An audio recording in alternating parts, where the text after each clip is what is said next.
скорее всего, более масштабная реконструкция. Закладной камень на месте, рядом, вернее, со старой пристанью, где мы уже были, для кто был на экскурсии, когда там была другая тема. Вот. Куда, собственно говоря, откуда и уходили на фронт все.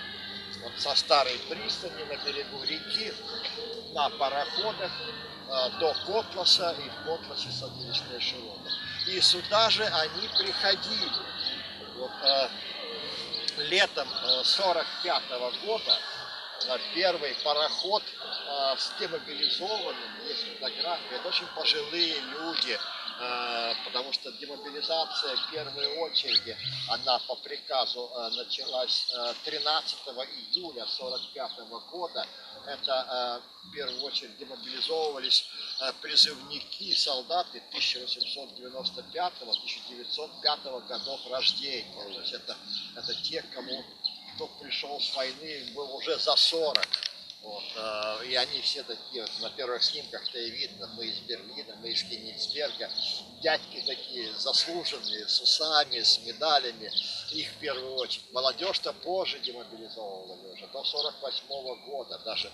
Ну, мой папа, скажем, начавший войну 22 июня 41 года, он на действительной службе был, и закончивший ее 24 года сержантом, он был демобилизован только осенью 45 года, хотя отслужил, как вы понимаете, выше крыши. И то только на том основании, что он до призыва в армию успел поступить в институт, потом был призван в армию. Его отпустили во вторую очередь, поскольку он имел право на продолжение высшего образования. Он, правда, его не продолжил, потому что поступил он в Ленинградский институт инженеров дорожного транспорта. Все архивы сгорели, ему сказали, сдавайте экзамены по новой.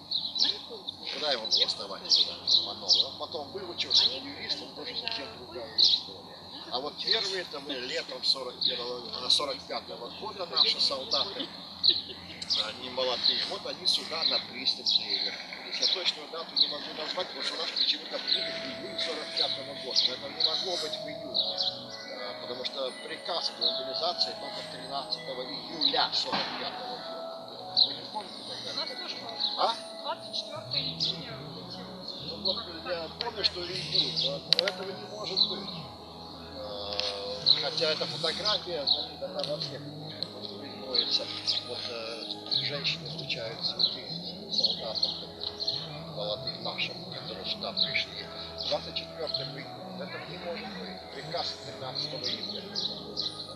Первые эшелоны в Москву-то прибыли 20 июля 45 года. Это знаменитые хроника встречи первого паровоза на Белорусском вокзале с надписью «Мы из Берлина».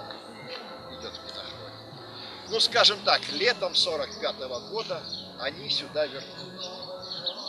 Вот, а вообще, знаете, я бы хотел закончить нашу встречу словами тоже от одной женщины, которую мы записали на девочке про войну. Она сказала, что для нас война кончилась в 47 году, когда отменили карточки.